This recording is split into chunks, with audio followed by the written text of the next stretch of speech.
And the war of words continues between President Trump and a Florida congresswoman over the president's condolence call to a serviceman's widow. Now some military families are sharing their stories of how they were contacted after the death of a loved one who served. Seth Lemon reports from Washington.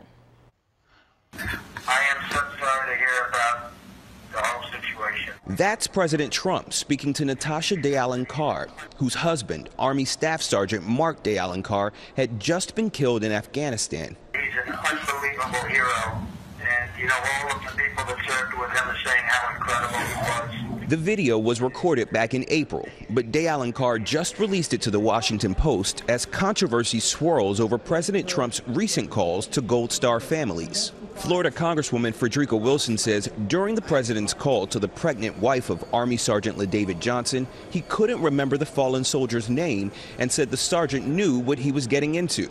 Johnson's half-sisters say they heard the entire conversation. Very disrespectful of our president, someone who, we look up to, who's supposed to be a role model to the generations to come, to actually say that.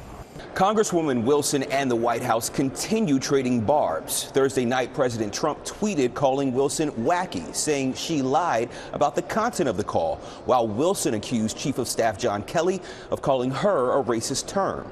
A Massachusetts Gold Star family is pleading for the controversy to end.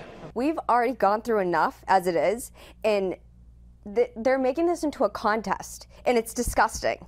Sarah Roberge says President Obama sent her family a letter 8 years ago when her brother was killed in Iraq, although she would have preferred a phone call.